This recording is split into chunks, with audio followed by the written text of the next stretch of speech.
A huge shout out to the overthinkers. An overthinker. He watches the show. To the overthinkers, shout out Buffet too. All about Faith, this is Parker, yeah. Thank you, overthinkers. Keep inspiring the next generation. Shout out to the overthinkers. Tando Pela. Much love. To my overthinkers, mamela ubuchopho ngeke kuphume buyakhula nizinja nikhokho yazini as overthink is overachieve. I'm stealing that. I've stolen that one. I've stolen it. Coach Shorty as overthinking is here overachiever. This is what Coach Shorty has said. Welcome everybody to the Overthinking Football Show. My name is George Mokwena. I am your host, and this show, of course, is the place where we love South African football, African football, and very little. Every now and then we drop into Europe, and I tell you what's happening that side. Very little. And obviously, club football has been done, so we are going to focus a little bit on what the countries are doing before we jump headfirst into the Club World Cup next week. So, the show is on every Monday, Tuesday, Wednesday, and Friday at 7 p.m. If you want to watch any of the previous shows back, they are available in full on YouTube. You can go there and watch them all in full and be able to catch everything that's happening on that side and everything that you have missed. I also have my podcast and other things that I put out on my TikTok, my Facebook, my YouTube, and my Instagram. So you could please do me the favor of following all over there. There's some really great content outside of just the lives and reviews. We also have deep conversations, but I also have a podcast where I get to tell you a little bit deeper about what I'm thinking about anything that we're speaking about here. Then, of course, it's a very interactive show. Remember how it works. You will be able to jump in and tell me exactly what you're thinking about whatever it is we're talking about. And you do that by going over to TikTok, clicking the button at the bottom of your screen that says multicast. You click on it, I open, you come in, you tell me exactly what you're thinking about what we're speaking about today. It's going to be half and half.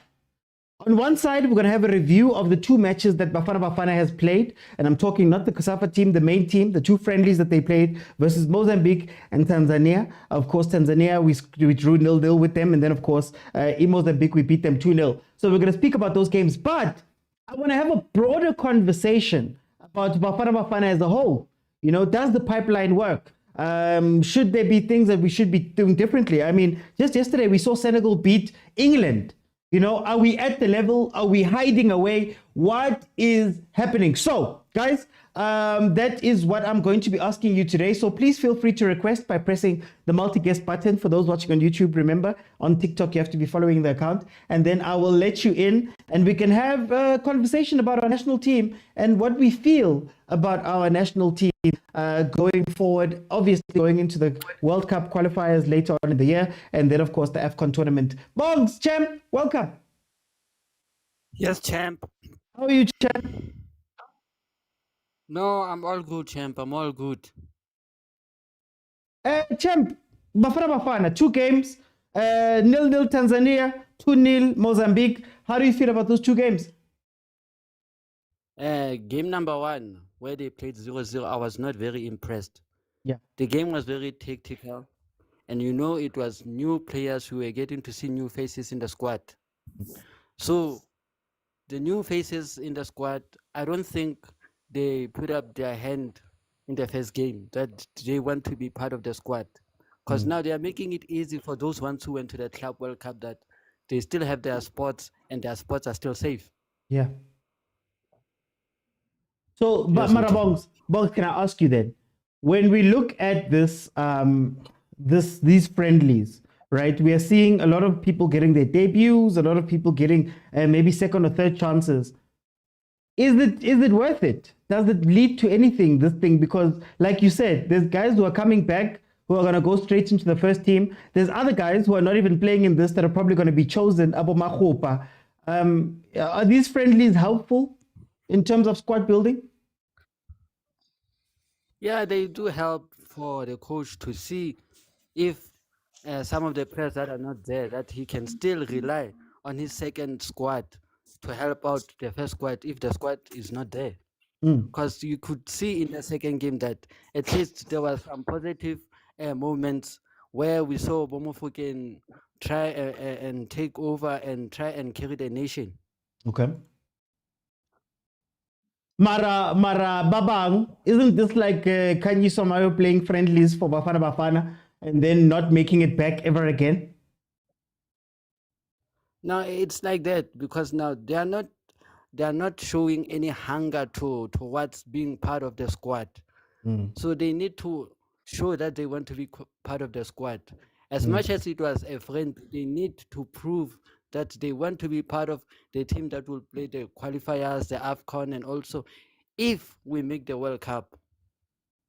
Do you think this is good preparation? Playing versus Tanzania, playing versus Mozambique, is that good enough preparation for us? Going into AFCON, going into the World Cup qualifiers, possibly going to the World Cup? For my side, I don't think it's good preparation because we are playing teams that are so easy.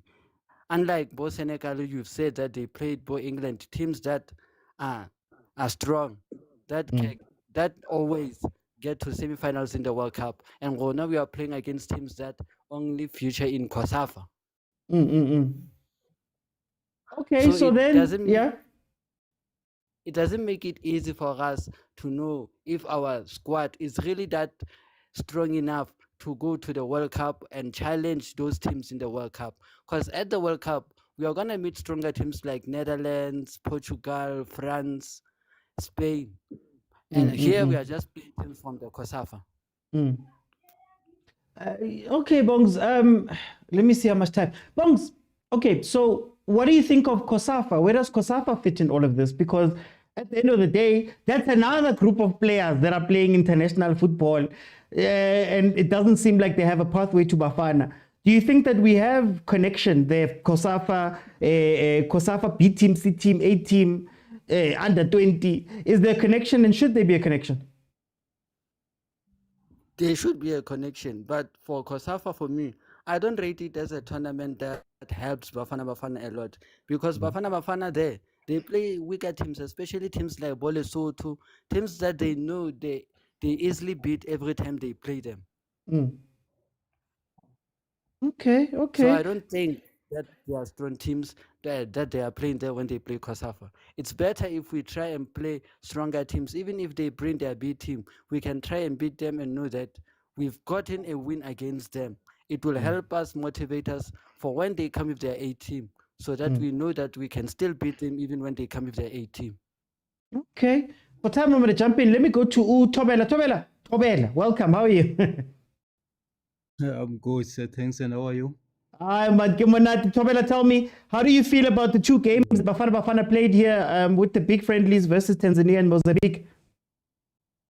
Thank you, sir. Hey, in my opinion, people might argue that we only played against smaller nations, but the truth, let's be honest, wearing the Bafana Bafana jersey is not for everyone. Okay. There are some players that whenever they wear the Bafana Bafana jersey, you find that they have a stage fright and they tend to freeze, and it's no longer the same player that you normally see in the PSL. But honestly, I was very impressed with the young players, that were called. Yeah, but with regards to let me start with the first game, Tanzania-ish. I must be honest, as a Pirates fan, I'm really disappointed with the likes of Tito Maswanganyi. I expected Tito Maswanganyi, for example, to be a leader in that particular team and for the team to carry the team. But Osukai, I think he's had a bad season throughout the season, this season. And going into the second game, I was very impressed by this guy, Unyiko Mopi, I've never seen Unyiko Mopi the way he played. This was my first time seeing such confidence in him. I don't know whether he was combining very well with this boy, God.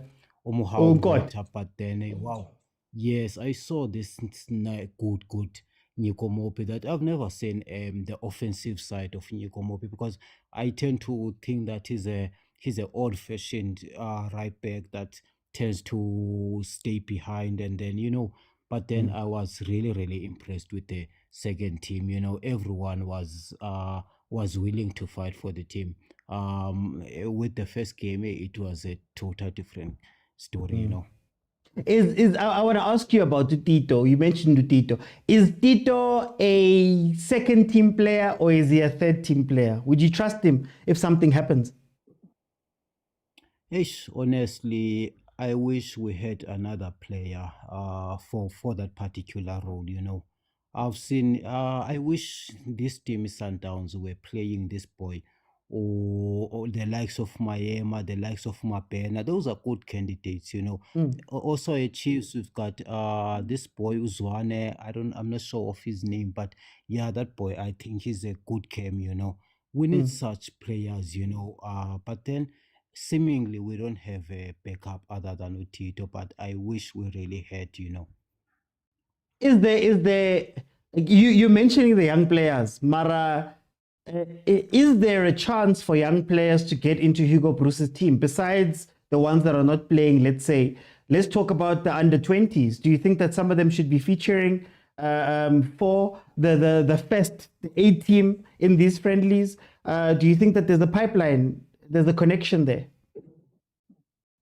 Well, if for the first time in a long time, I believe there's a huge potential for these boys to get into the Bafana team. You know, when we saw this young boy, Pirates, this one who played 3 games, 4 games, and he was thrown into the deep end. Oh, This Silepe. midfielder, just forgot. Yes, Silepe. And you see the likes of Mbokazi, the likes of I mean, for the first time in so many years that our Bafana team, we get to introduce young players. You know, in the past, you find that a 24-year-old is considered a youngster. He's making a debut for Bafana, but this time around, you had around 4 19-year-olds or 20-year-olds in that particular team. So I believe that if ever these boys can raise their hand, like I saw this boy, I think he plays for Cape Town City in the national under 20. I just forgot his name, but yeah, that boy is very good. I think Cupido. number 10. No. I think no, he's not colored. Oh, He's okay. not colored, but The comments will help us out. Yeah. Yes, they are very good players out there. You know, they are very good youngsters in South Africa. And for the first time, our PSL teams are starting to trust in youngsters and develop a lot of youngsters, you know. So, yeah, for the first time, I really have hope. And we have a very good coach in Hugo Bruce is able to put trust in these youngsters. I'm going to jump in there. Question for the comments. Is it Hugo Bruce's job to bring in youngsters? Is it Hugo Bruce's job to blood in under 20s and under 23s? Or should it be the way that it's worked right now, where Abombogazi are brought in by Pirates and trusted by Jose Rivero and then passed on to Hugo that way? Question for the comments. Let me go to Ucebo. Cebo, welcome to the show. How are you? Hey, sure, I'm Banjan. Man, Cebo, man. Cebo, tell me about these 2 games. How do you feel about Lama Friendly Way versus Tanzania and Mozambique? Yeah, Pitso. I mean, it's been a while if you cool man now. I think there's a lot, my brother. But just to start here, guys, we know COSAF. Why are people now having amnesia about the COSAF? COSAF, you can go 10 years. We've never taken our best team to COSAF. Yeah. COSAF, we let guys that are fringe players in the national team to go there and show us what they can do. But luckily, in the last couple of years, Bafana has grown in leaps and bounds. So necessarily, we're going to have first team players also being a COSAF, which you need. Yeah, but if you can look at the COSAF, 2015, it's 2025 now. Look at South Africa going to a COSAF in 2015. Probably think that it's an AFCON year. Yeah, I think in 2015 being AFCON. Yeah. If you look at the squad that we took to COSAFA and the squad that we took to AFCON, and probably no one that went to COSAFA actually went to the AFCON. But this time around, the dynamics are changing for the country, for the team. So we have a lot of players that can actually put their hands up, right? We have less games. This time around, we have time to say, okay, there's those Pirates guys, Ombogas, and those are guys that have put their hands up in the national team. So it's forcing us to take a first team to the COSAF. So playing against Mozambique, I saw we had Mozambique had guys like Dove. Well, that game wasn't COSAFA. The game in the afternoon was COSAFA. Oh yeah. Sorry about that. we do have, even if you look at Ichen, you see, those tournaments, we just played normal ban. You can play in the tournament. But this time around, Ichen is going to force us to play local guys, because the Bafana Bafana is one of the giants in African football, but we play with our PSL guys. So these tournaments that maybe we had laughed at a couple of years ago, now we're going to put our first team players. That's just the truth. Plus, this year it's an khanye. In about 6 months, we are going to AFCON to December. Yeah. So yeah, we don't have enough games to actually say we can't afford to have some tournaments and say no, you guys can sit down. So we have a lot of That's actually what I wanted to ask you. 2 questions. Number one, do you think that we take Abo COSAFA that seriously? Do you think that Hugo Bruce should be more involved in that COSAFA team? Because it seems like Kiki Project like a separate team of people. And then number 2, do you think we're ready for AFCON and possibly the World Cup with the games that we're playing? Shouldn't we be aiming a bit higher with our friendlies? No, I feel like that's a mistake. Don't look at kamakhelwane. Umkhulu lo Hugo Bruce, he has a project, has a plan, has an idea on what to do with Bafana Bafana. And we've been on this journey with him. He hasn't let us down. What's just they used to panic? Bruce but there, Bruce is watching there. Those Paris guys, Tito, Ban, I saw you asking about Tito. I feel like there's a lot of hype around Tito. You asked the other guy before, is he a second team player, a third team player? No, I think he's a first team player. So Mosebenzi is supposed to go December. So people must not panic. Let's drive. England is all. I think it's all Monday. By the way, Senegal, which is the first time in history. But England would have said, "Oh no, I'm playing Senegal. They are a small team." But the African teams, as Bafana is rising, in Morocco last World Cup, I finished with semi-final. Top 4. You see, so Africa is on an upward trajectory. We are tired of naysayers. We are tired of about doomsday, about fire and brimstone. Calm down. Everything is going nicely. And plus, as another point, as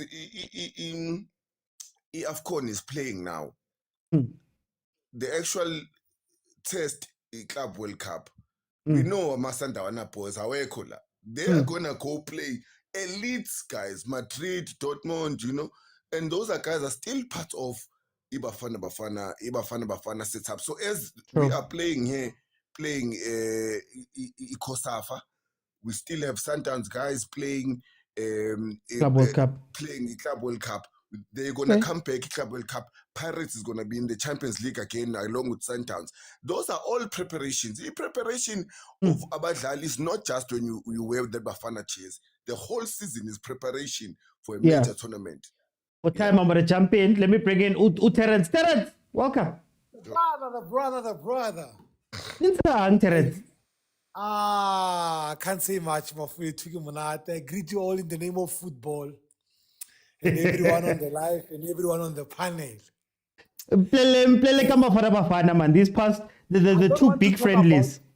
I don't want to talk about the Chen game. Let me leave the Chen game and the COSAFA games, the 2 COSAFA games. I think, the 2 Bafana games that I saw and what I saw in those games. I understand. The previous game, Hugo Bros gave Patrick Maswanga a chance out Toma, Talentin Bata, a couple of players. Unfortunately, to some of those players, they didn't rise to the occasion. They didn't rise to the occasion because they failed to understand the memo. Understand that? They failed to understand the memo. When you wear a Bafana jersey, you're representing the country. Our second best. It's not everyone who can get the opportunity. Understand that, Mr. Uti, to play for your national team. It's not everyone. There's a lot of players, my brother. Their wish is to wear Bafana jersey. That's why, but many are called, but few are chosen. You were chosen on that instance. You were supposed to rise sharp. It's the Bafana against Tanzania game. But then can I ask you? I know you're talking about how getting a chance is, it should be sacred, right? But it's been feeling for me a little bit that, man, these friendlies, Bokosafa, and all of these other things, it's like everybody can get a chance. Should everybody still be getting a chance, or should we now know that A team, quote unquote, ki Sundowns, but Club World Cup, ki a B team. We know the B team. We know the names. They've been playing the friendlies. Should we have that, or is Hugo Bruce's approach right? Approach of Hugo Bruce is very much right. One understand. He wants to give other players a chance. But let me tell you something on the game that I saw. Namibia. Mozambique, man. Mozambique against Bafana Bafana. TLB Mbogazi, that boy get the future of Bafana Bafana and future Bafana Bafana captain. I'm a Sundowns fan and love him, but I'm going to tell you the honest truth. Motaung CAF is the future of South African football. The boy just have to understand to play with as a team, even a team play, either combination passes. So I understand. Okay. Cupido, that goalkeeper has Cocoon. He's Cocoon or King. The goalkeeper, the goalkeeper in second half after Sipo Chain. Oh, was it Lina? Not Lina. Lina. That guy, Sipo Chain must be very careful. That guy, I'm telling you this today. Yeah. Mark my words. You will remember me when saying this. That guy will be Hugo Bros number 2. Ira sign for Lukosi. Ira sign for Lukosi. No so. Angeke bamukhethe. Ngeke bamukhethe. Utlala kere. Ira be a pen on paper for Lukosi, that boy. I'm telling you the honest truth. Ira that boy be a pen on paper for Lukosi. But then, look at the China example that you used. Is China a B team because Goss is also there, and then Sage Stevens, Lena Kilakena, he was performing for Stellenbosch.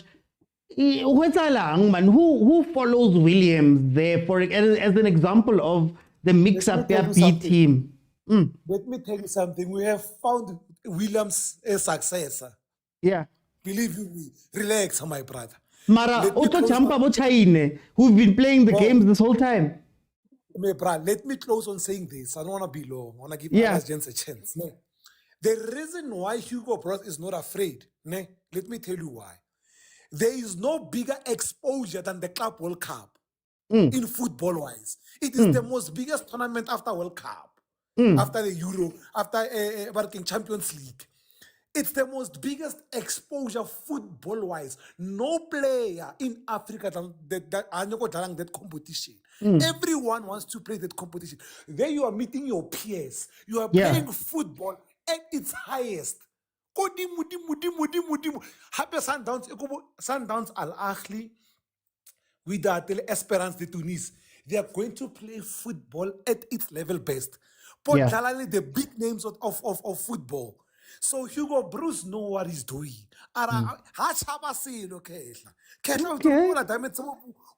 Experience a tough and a heavy.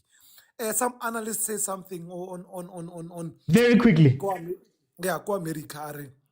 I think Mamelodi Sundowns and and Al Ahly. He said these two teams from Africa will go through with the group stages. They are the powers of African football. Okay. For time, I'm going to jump in. For time, I'm going to jump in. Let me see if I can't get one last speaker in for the first panel. Question again for the comments. Should Hugo Bruce be caring about the rest of the guys? Prasipo, welcome to the show. How are you? Evening, Mr. OT, and hey, it's been long. It's been long. It's been long. Yeah, man. It's too much, man. But the passion is still there. I'm still watching the matches sometimes through my phone. But Mr. OT, the first point I want to make is that why not play the under-20 team that won the AFCON, the COSAFA? Okay. Because they'll be playing the World Cup as a preparation.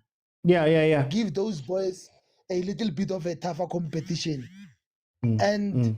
As for the team that played Mozambique and Tanzania, remember Hugo Bros has got a pool of players that he selects.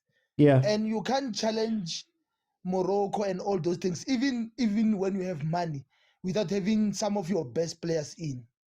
Okay. So you have to play these Molanyana countries and then get these players that you are introducing to the national team, much needed experience to play, so that then at least you know that I've seen them at the international level. Remember, for AFCON, you can't be testing players during AFCON. So the coach has to take some of these players and take them to this B side, which we'll call it a B side. Although we've got Abo Mofokeng, Abo Chaine, those who are part of the A team. But it's a good thing that they are doing. I don't see anything wrong with this because it's giving a bigger pool. It's also giving these players an opportunity. But I'm only worried about COSAFA. Why not play our under-20s in the COSAFA? So that they can prepare for them. In COSAFA. Maybe you can explain. What is COSAFA for? In the South African lens.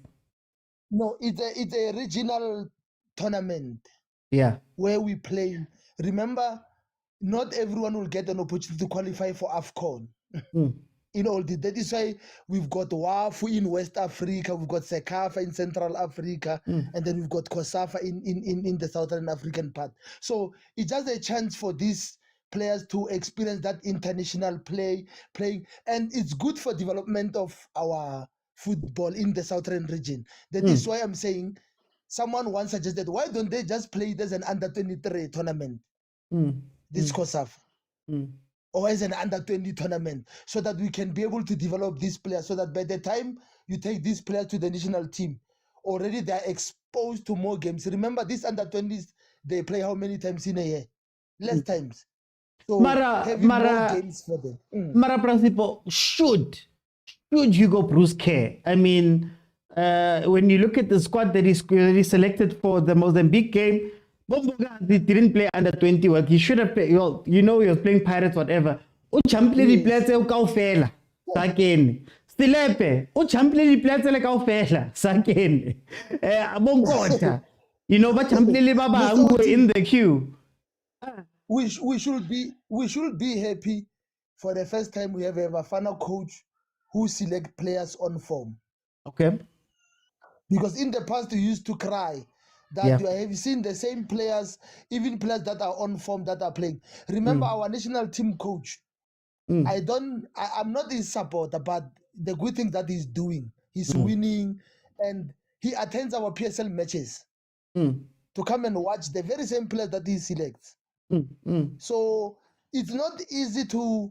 So some players will jump the queue, and many players, especially if he sees potential in those players. It's unfortunate. There is even this trend of saying, yes, as much as I support Pirates, but young players, you must not throw them into the deep end always. Not all of them will be like Messi and Ronaldo. You need to gradually, just like how Mofokeng was gradually introduced at Pirates, not playing full. It's only this season when Mofokeng was playing like a season player. But last season he will play from the bench. He will play there and there. So I'm still saying, even in the national team, we must give these young boys an opportunity. But Mr. Oti, the best place is COSAFA. For me, the best place is COSAFA. Okay. So that, imagine now there are even other good players. And I hope Mr. Hugo Bruce can stop saying negative things about Kaizer Chiefs. Because Kaizer Chiefs is a big team in South Africa. To say that Kaizer Chiefs is not performing, so I'm not selecting their players, just right in the media, that's disrespect. Now the players are selected by the COSAFA coach. Why not give these games against Tanzania? Why not give Duba? Duba has performed, OT. We have to be honest. For time, I have to jump in. I give it to Kenya. Hey, Prasipo Kenya, somewhere else. Okay, guys. So please remember, there's going to be 4 panels tonight. We've had the first one, so there's still 3 remaining. 3 panels, 5 people each. Everybody gets 5 minutes. Tell me for 2 minutes what you think about the question I'm asking you, and then allow us maybe another 2 or 3 minutes to be able to just have a conversation about the things you say, because a lot of people say some interesting things here, but there isn't enough time. And also, can we please respect the next panelists that are coming up. Please wrap up as soon as you can and hit your point as hard as you can. Very early. Let me bring in PK. PK. Hola, Uti. How are you, PK? Hi, I'm good. Eriki dumedise batho mo paneleng le mo di comment section. Nna ke re ange kudikene tsena ka bane o jima kwa ko America. Ko ha Trump. OT, don't bring it up. I mean levels. So it's fine. It's fine. Or why Hugo worried and intimidated by this preparation and stuff. He knows his A team is preparing and facing the real players there, you know. So yeah. Ushilo le mo ba mmotsa ba re so ka se tlisi Germany or something. I no. When my players are not here. So my players. Yeah, no. But you know, I think Inter Bruce we trust. I think Inter Bruce, he have proved himself. He went against all political agendas and stuff, and he carried the mandate and executed it very well. Yeah. Because for the longest time, we as Bafana Bafana, at some point we even lost interest on looking at Bafana Bafana because we were subjected to mediocrity. And Hugo came for the first time. Coach khona go tsamaya iya ko Hatikin team ya ga Police and select the player. Okay, yeah. City and bring other players from other teams and being able to leave the biggest team in South Africa and say I'm not selecting anyone because they are not performing. Standing and taking accountability to say I will take players who are performing. Okay. But I like that. Yesterday, I just want to swallow my pride as a Mamelodi Sundowns supporter and say Relay and Nkota. Yeah. Wow, those boys. Yeah, no. Those boys are really coming. I like the boldness of Nkota yesterday, just standing up. What a talented young boy. I just pray that he's not the next Saleng case. He continues to play football and become consistent. I like Relay Mofokeng is on another level. We cannot even debate or engage on that. I pray that he remain humble. I pray that he surround himself with people who will advance his football. But I just like how Hugo stand his ground. And the way it is channeled. I didn't look at Masonga. Yeah. I didn't Tito look nasi. at Tito. Unasiyo, uko ka? Nasi. Naliko benchi. Tholakala. Okay, no, it's fine. Maybe abuti kutso. Fela ke tinta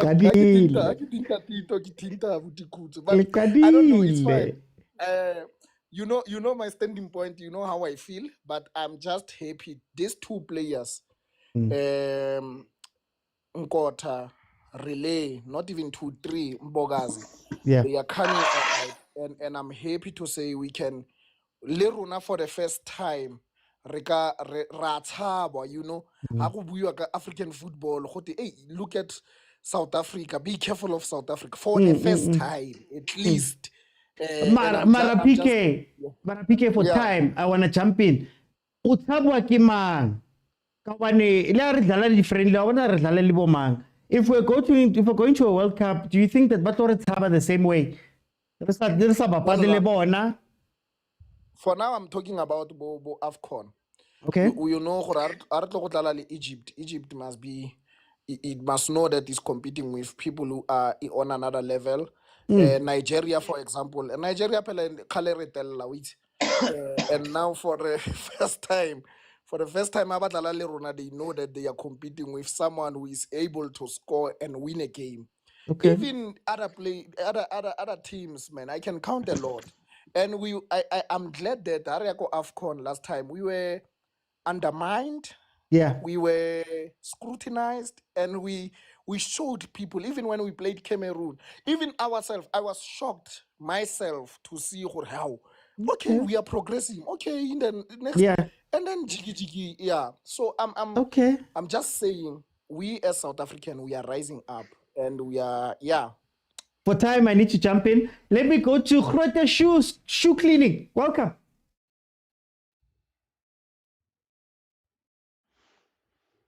Grote Shoe Cleaning. Can you hear me? Oh, there we go. How are you, my brother? Good on you, man. I'm good. Tell me about these two friendlies, man. Yeah, I was impressed, especially with the second game, the yesterday one. Yes, that's the one that impressed me mostly. I just want to be short. I was also impressed with Nkota. I was also want to talk about Nkota. Yeah, he's a pro player, very good player, but he just need to share the responsibilities. I mean, I think you need to share the responsibilities as well. You need to share the ball, but otherwise he's a very good player. I was very, very, very impressed. And number 2, the goalkeeper, Delena. Yeah, I wish Sundowns could sign him. Surely. No, we need the best, man. We need the best. You've got Onyango. You've got February. You've got Williams. Still on top. Onyango's old. Onyango's very old. He's 40 now. So we need the number 2. We need the best one. We need Lena. We need the best one, surely. Yeah. So otherwise, man, I'm also shout out to you, man, as well to your show. I mean, I'm also impressed, man. I'm following you every time, man. So big up to you, my brother. Big up to you. No, thank you for joining. But before you go, I want to ask you, what do you think about this conversation we're having about the roles of COSAFA, the roles of the under-20s, the roles of the B teams and C teams and A teams? Do you think that all those things should be connected, or should Hugo Bruce just be thinking about whoever's on form? I think it should be continue with whoever is on form. That's the most important point. I don't think COSAFA, for me, I'm not into COSAFA and under 20, and I'm not into that because of still, even if look at under 17, under 20. I mean, you look at those players, but they will still jump. They still have the opportunity to jump to the senior team. Yes, I mean, we saw with this boy, this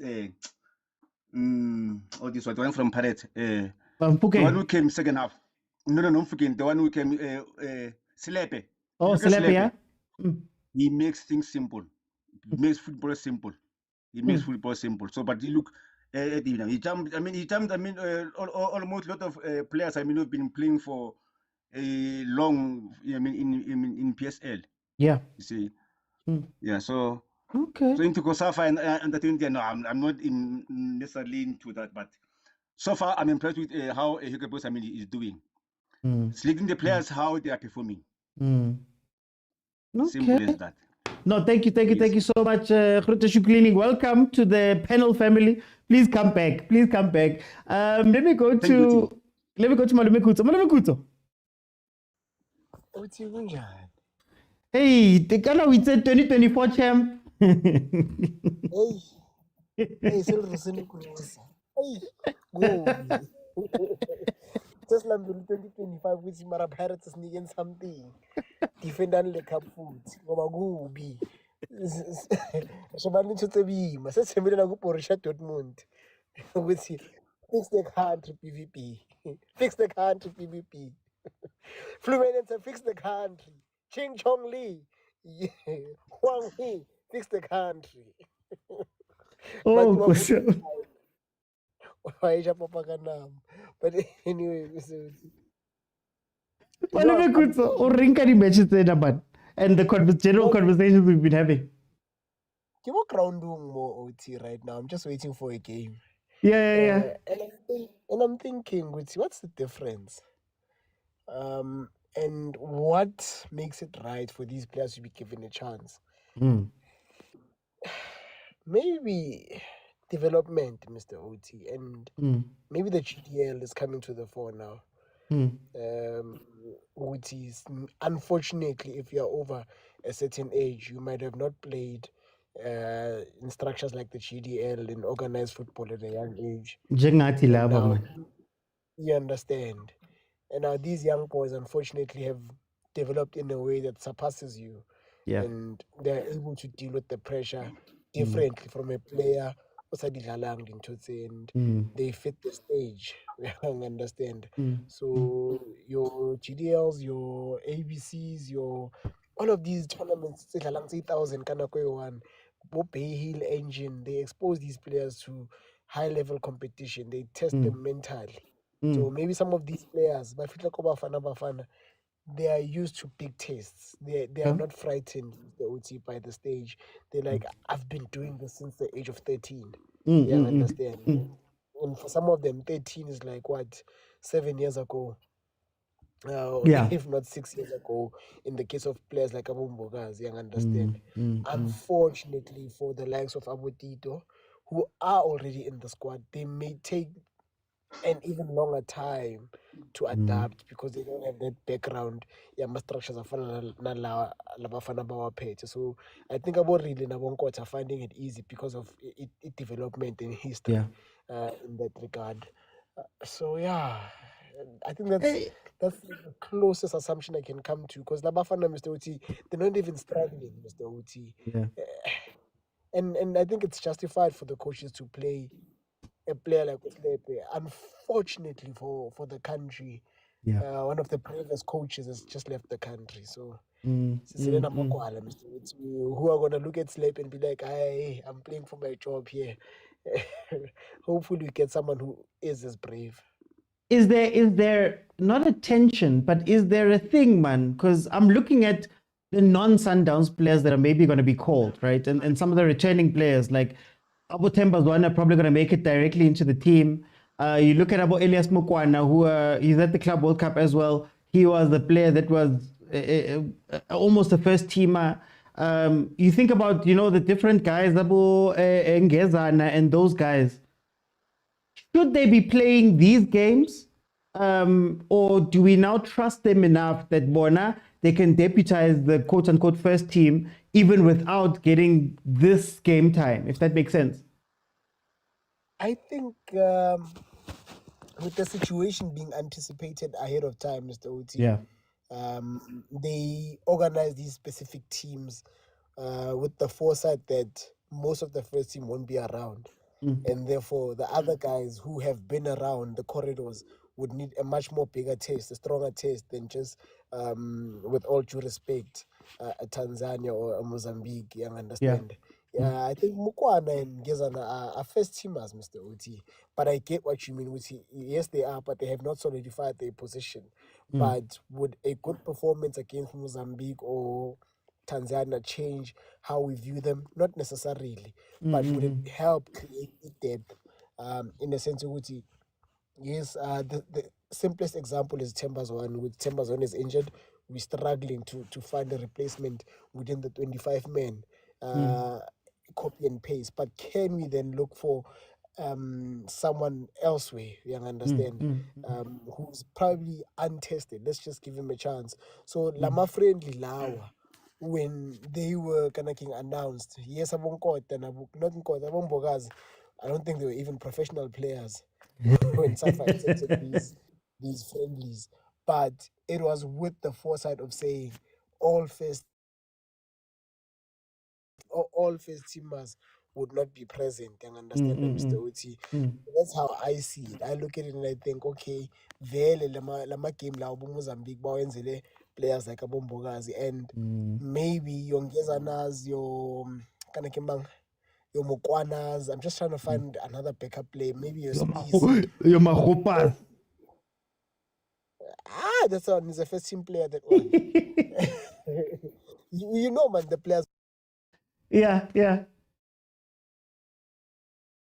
We just lost Malube Kuto there.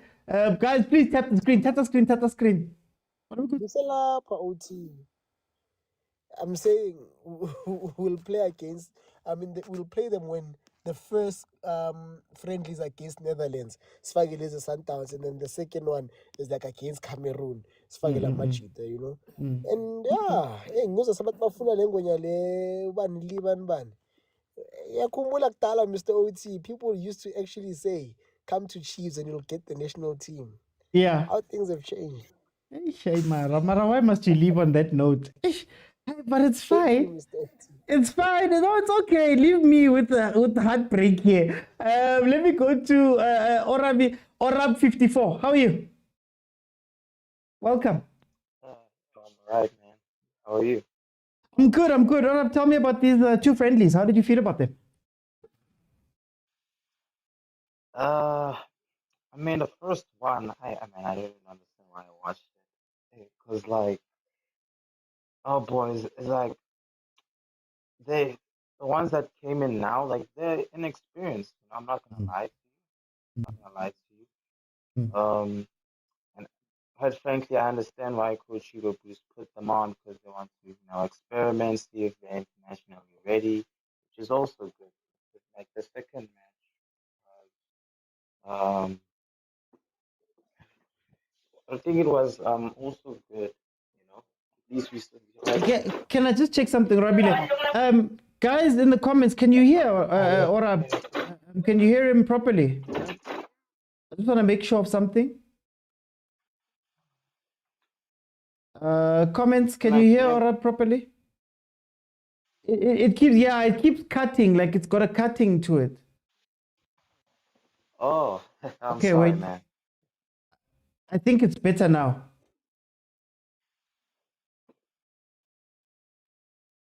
You can go ahead, boy. Yeah, you can go ahead, my brother. Oh, okay, we'll come back. We'll come back to him. Let me go to Orab, are you with me?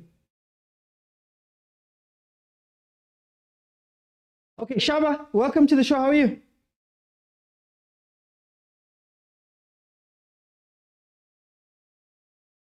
Shaba, can you hear me? It seems like there's something wrong. Guys, please let me know if maybe I'm cutting as well. There in the comments, guys, feel free to request again so I can get you in. While we get a new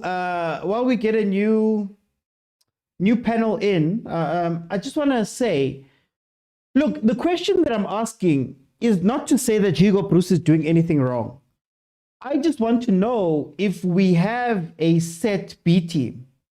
And what I mean by set B team is, if you've noticed, every time we've played these type of friendlies, Tanzania, Mozambique, Andorra, you find that the players that we call B team players, or the guys that we are expecting to call upon when things go wrong, are not quite up to it when they get onto the pitch.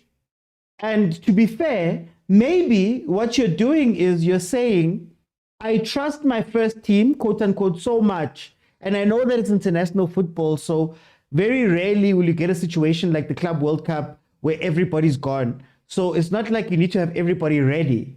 But my worry is, number one, the guys on the bench, are they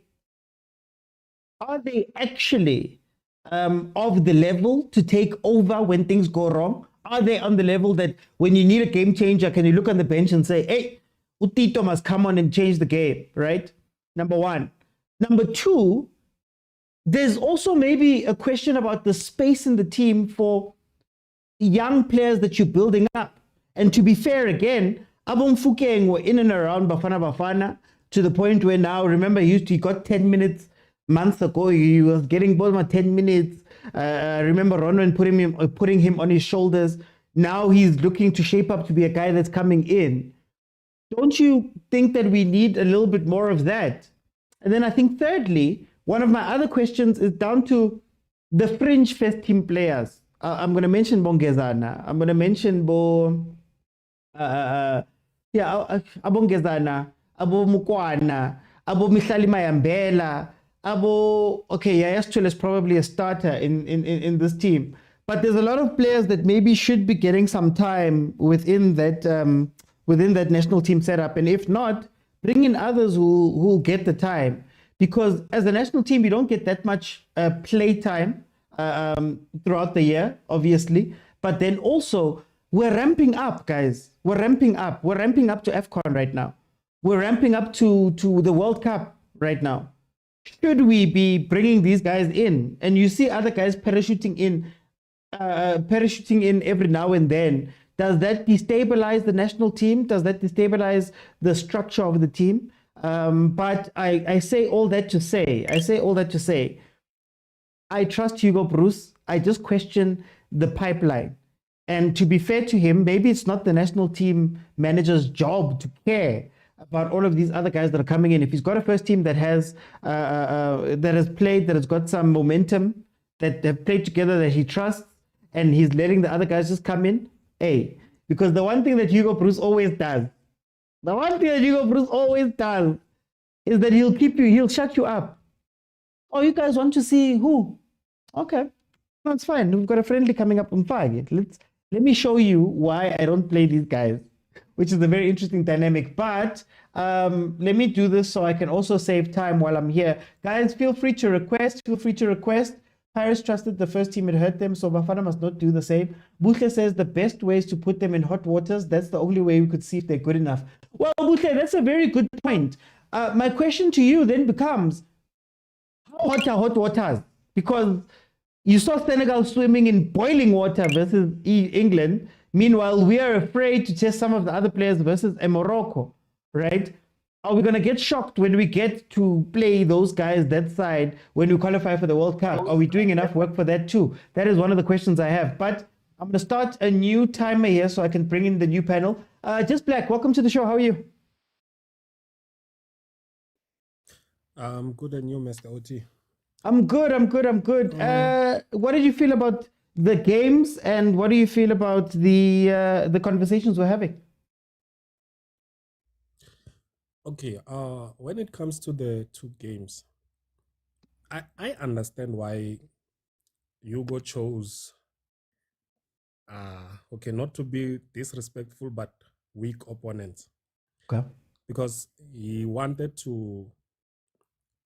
didn't want to put pressure on the new guys, right? Okay. He wanted to see who if they can at least deliver on these so-called weak opponents. So you can't just start them and throw them into the deep end like that, and they come back with, as he said, 5-0. Now their confidence is gone and all that. So I understand why he did that. And the way you're asking that, okay, our pipeline, I think it was the best way to choose a few players that we can take to AFCON with. Okay. Even if they don't play, but to be around the squad, like with the qualifiers that are coming in September. I think a player like Bokazi, a player like Motaung CAF, I think Mukota should be there because we have a problem on right wing. If you check on Bafana Bafana, we have a right wing problem. Mokwena doesn't really have competition. So players like Nkota, players like Mbokazi, I think those are the players that should be around the squad. Get your 10 minutes, get your 5 minutes, introduce them the way we introduced Relay, and they will be ready. That's the best way to bring players in. Because now we have a problem. We didn't do that. Yeah. With some. Now you can ask. No, I wanted to ask you, but then what happens to the guys that have been there? I'll give you an example. Ricardo Goss and Velimotwa were the number 2 and number 3 for so many games. And now we're seeing Bolina jumping, Bo Sipo Chaine jumping, Bo Sage Stevens coming in at some point. Do you think can I count it as time wasted doing that? Thinking that Bokos are the answer, but then maybe Chaine now is the answer, and we're rushing them in. You know, Mbogazi is rushed into this team and maybe rushed into the first team, let's say, similar to Dotli, Ngezan and them. Would you say that it's wasted time that we didn't do that earlier with some of the players, and we've held on to some players who aren't playing, who don't get to play, and when they do play, we see that they're not up to the level, if that makes sense?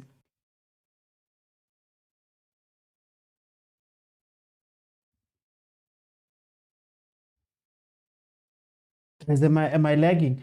Can you guys hear me? No, okay. What you say makes sense.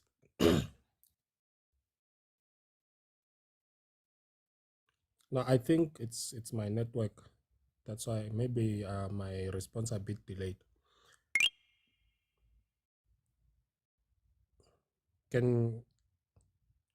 Okay, let me do this, Namestewoti. Let me jump off and request again in a few seconds. I think my thing is delayed. Okay, we'll go with that. Let me bring in Orab 54. Orab, are you a little bit better now? Oh yeah, I'm doing fine now. Okay, let's try it and then let's see if they can hear you. Sorry, I don't know if you can pick up where you left off. I thought about like these 2 games. Yeah, can you hear me? It's better. It's still shaky, but let's see.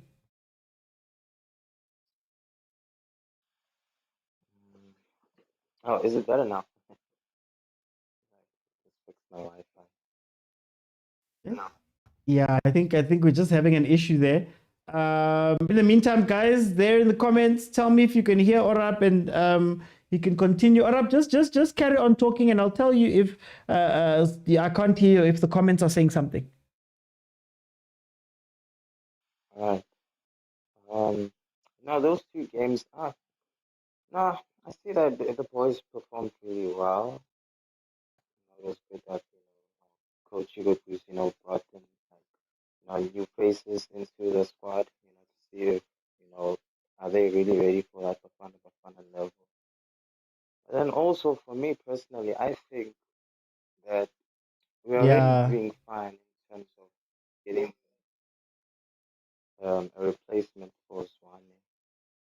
I mean, the boys were really doing well even without him with the last 2 qualifications last year.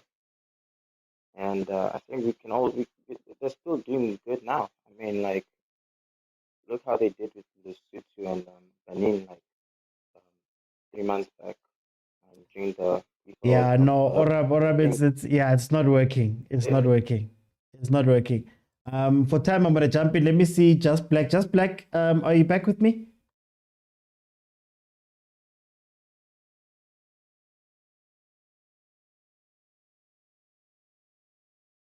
Oh, hey, they're so caller tonight.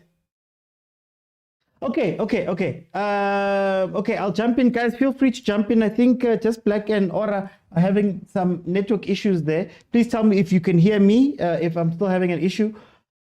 Yeah, so that's what I'm saying. Okay, so while I wait for new people to jump in, let me speak about these 2 games. I think the Tanzania game was interesting because I feel as though there was a feeling around that game that you could feel from the players. They could feel that, man, this is not really an audition. We're being thrown out there. Abutito a little bit disappointing in that game. I think a lot of the players just came into that game to play and finish the game. I don't know if it's maybe an ego thing that they feel as though they're already part of the team or they're part of this B team and they don't need to do too much.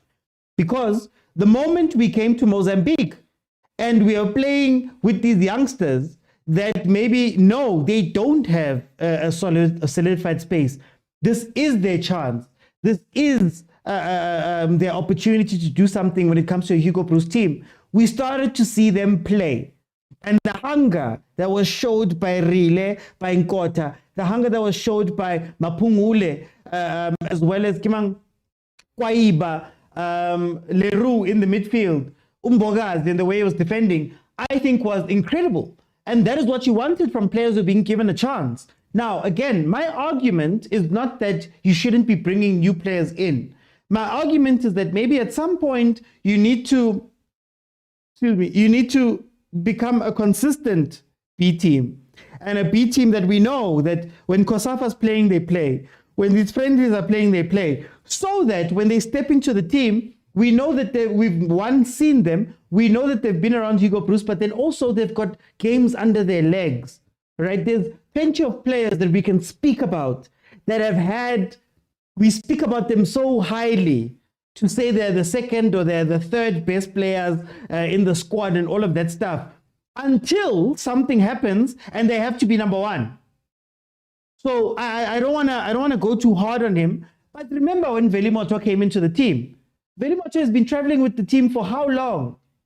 But then at the moment where he's being tested, unfortunately for him, he has a very bad game and never makes it back into the squad.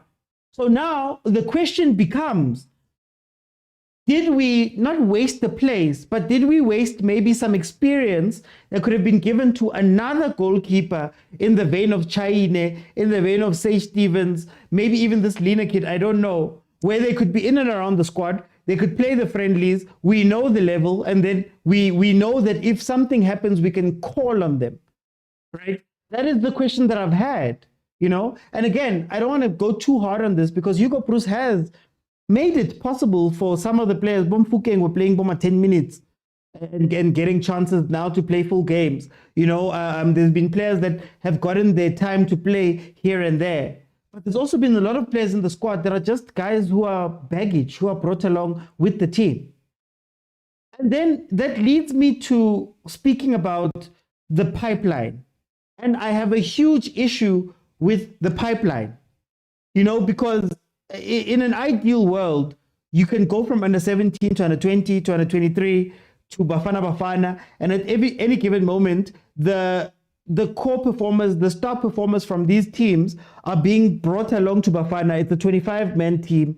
We know that it's a 20-man team, and 5 of them are maybe youngsters that we're giving, that are putting their hands up, and we can put with the first team just for the experience of being around the guys, for Hugo to see them, for Hugo to make them train, for Hugo to go under those things, to understand what Coach Hugo does, stuff like that. But there's such a disconnect between first team, B team, C team, COSAFA team, where COSAFA is just a bunch of randoms. You know, at some point, Abo, what's his name, who moved from Pirates, now it's Kukune, or he left Kukune. We're all crying about him. I'm forgetting his name. But anyway, those were the players that were playing for that team. And it seemed like there was no way in hell, quote unquote, they were going to make it into the Bafana team in any capacity. You have some of the guys who are putting up their hands in under 20, under 23, or wherever, under 20, under 17, who just won an AFCON, and maybe just for experience sake, take that right-wing kid, take the midfielder, take them to Bafana Bafana so they can be there, right, with the first team in and around. But instead of taking the AFCON guys that just won the under-19, there's the goalkeeper, the under-19 World Cup, under-17 World Cup, under-20 World AFCON, sorry. Instead of taking those guys, you have guys who are parachuting over them. So you have an example of a Silepe, who is a great player, right? But he only played something like 4 games for Pirates towards the end of the season. Should he get the chance over a consistent performer at under 20, who's maybe won the AFCON recently now? Should maybe those guys be called in? You know, you have Mbogazi, who fine, also played for Pirates in Africa and all of those games, but he didn't play for the entire season. He had a third of a season, right? Do you take him and put him over somebody who was a B team, quote unquote, player for Bafana Bafana, who maybe could be getting the time to run there? So again, I think there is a little bit of an issue with the structure and how it moves. But to be fair to Coach Hugo, he's unbeaten. So you can't question him that much. I just feel like we're losing opportunities, maybe not at a first team level or at a bench level, but at a level to blood in some players who are currently having African experience on a national team level, right? And it's not to say that everybody must come in, but Nangu goalkeeper, for example, from the under-20s, right? Maybe he deserves to be the third Bafana Bafana keeper. You might not play for Bafana Bafana, but you'll be in and around the camps. You'll understand Hugo. You'll go to you should still have an under-23. And then by the time you make it into Bafana Bafana, you have been in that system for a while. You understand it. Again, credit to Hugo because he's done that with Aborile. So this is a very interesting conversation that I want to have with you guys. That what is the point of the national teams? Because back then, I remember, I'm old enough to remember personally, when Abo Booth We're moving from the under 20 team to the under 23 team to Bafana Bafana. You know, there was a line, and it felt like everybody cared about all of the different levels. But now every level is doing its own thing. Under 23 is doing its own thing. Under 20 is doing its own thing. Under 17 is doing its own thing. Bafana Bafana is doing its own thing. So that's going to be interesting. One of the other things that I really do want to touch on is our friendlies. You know, there's all this fear that everybody's talking about. We fear that if we bring a big team, it'll share 5-0. Would you rather not have the 5-0 happen now, knowing that when you go into the World Cup, you know your level? Knowing that when you go to the World Cup, you've got some months or something to at least think about the things you did wrong in that game. That French game for me was such an eye-opening game for Bafana Bafana, for the national teams, for what we're doing at national team level. That, okay, this is what Mbappe's level is. This is what Mbappe's level is. And these are the people who are going to go face. Now we can go home with homework and say that, okay, these are the things we need to build. These are the players we need to find. This is maybe what we need to do at a holistic level with Safa, right? That's what we need to be doing. But if you're scared of them today and you're scared of being embarrassed today, do you know what's going to happen when you go face them in a World Cup? I don't want to be embarrassed when you get there. Rather have the data now. Look at Abu Senegal. You know, I watched that Senegal versus England game, and I'm sorry, guys. It's going to sound so unpatriotic, but I don't see a Bafana Bafana team playing like that. I don't see it. I don't see a Bafana Bafana team playing versus one of the bigger teams in the world and having the same drive, finishing, aggression, press. They beat those guys 3-1. You know, they beat those guys 3-1. And you sit back and you go, Bafana Bafana. Yes, Gumnandu Kshabo Mozambique. It's nice, yes. Mara, can you compete at that level? And again, I don't want to step on anything Hugo Bruce is doing right now. But hey guys, I don't know, hey? Open. I'm reading the comments. Open. There's lucky, and then there's being lucky, and then there's being able to take the opportunity when you are lucky. Do you see a world where Bafana Bafana pressures England like that? And maybe it's because we haven't seen them play. Maybe they can, but we haven't seen them play. But is there a world where you could see Bafana Bafana doing that to an England, to a Germany, I don't know, we're going to see with Netherlands? We have those type of players. And wouldn't those games give us a long, hard look at ourselves in order to see? For example, Sundowns is going to the Club World Cup. Do you know what the benefit of the Club World Cup is going to be? Sundowns is going to play in that tournament and be able to gauge themselves versus the world.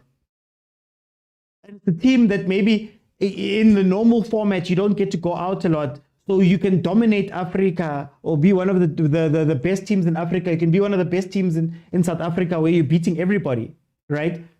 But how many times do you get to test yourselves versus the world? And yes, we're looking at AFCON and those type of things, but at some point we have to look up.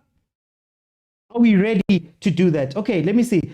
You can't rely on one team to win games. While we have a huge pool of talent in SA, we do have players. Well, I guess, Lebu, then the question becomes, do you trust?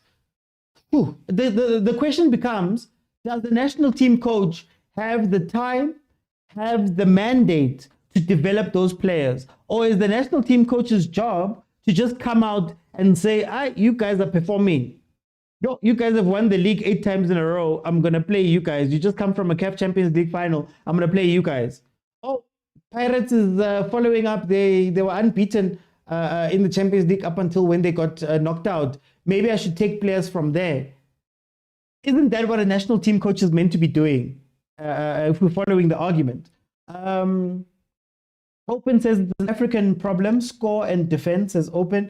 It's King Spoiler. Itu King Spoiler says, how do we play? What system are we playing? Look, I think at Bafana Bafana has a couple of systems, but for me, there's two that stand out. So if you think about the game we played versus Mali and Namibia, I think it was, in the AFCON, that was a very transition-based team. And I think it's based off of who we're going to be playing. So if you are open, they're going to be able to cut you open through transitions. Like yesterday, we saw at Mozambique, at some point they were playing a back two with a central defensive midfielder in front of them, and they had pushed both of their wing backs up, which created a lot of space. And you started to see Abo Mfukeng move around a lot easier. But then there's the secondary system that Hugo Bruce likes to use, where Mahopaldinho comes into the pitch. And what happens there is it's usually a long ball. They love long balls, usually centrally, to be won by Mahupa, who then cheats. It's a cheat. You play the ball, Mahupa flicks it on, it lands that side. We're now in attacking phases, and you hope that it lands for Abo Tembazwane, Abo Pesitau, and they can take advantage of that.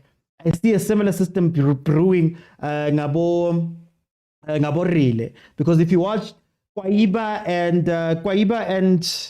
who's the guy who was playing with man? Kwaiba and the striker, Umbutuma. You couldn't tell who was the striker, and both of them tended to drop back, with Kwaiba then being the support player, which meant that what they wanted to do was create spaces for Nkota and Rile to be able to run centrally without having somebody there, similar to what you see when Umahopa plays with them. So I think those are the two main systems that Bruce likes to play. It's either overwhelms you in transition when he sees that maybe you don't have a pressing mind, or you are not committing that many people forward. The moment you do, he catches you off and they run.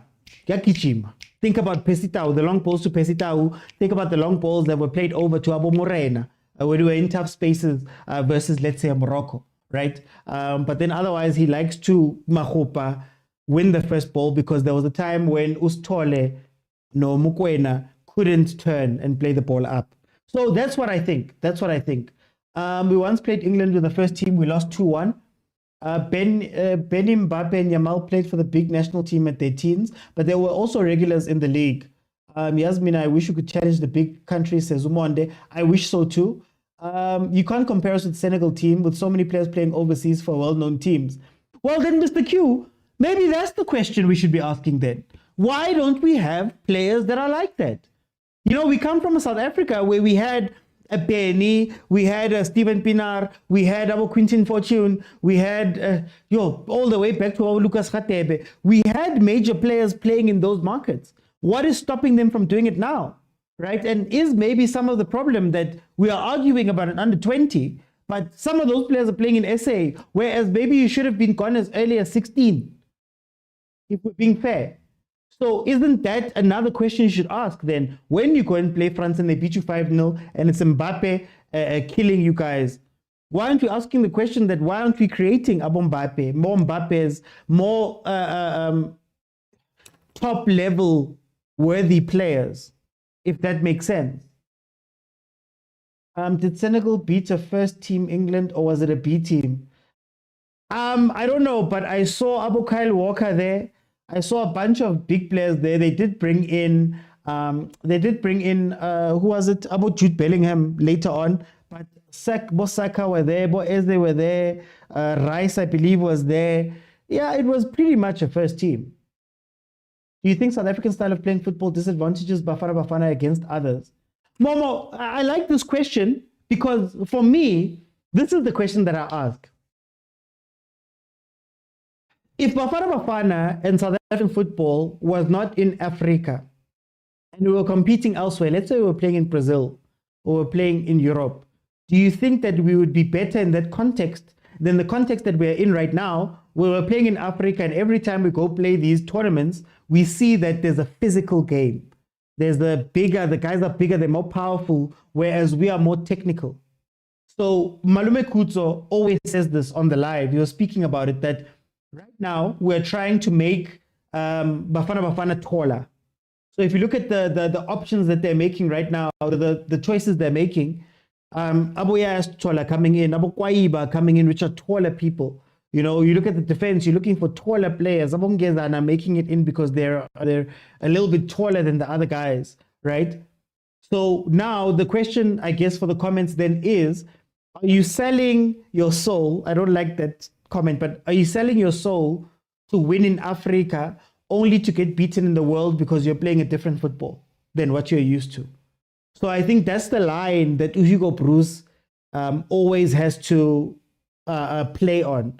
That how do I bring a Themba Zwane into the game and make sure that Themba Zwane is effective while knowing that a lot of the time we're going to be out-muscled, we're going to be out-told, we're going to be out-powered a lot of the time.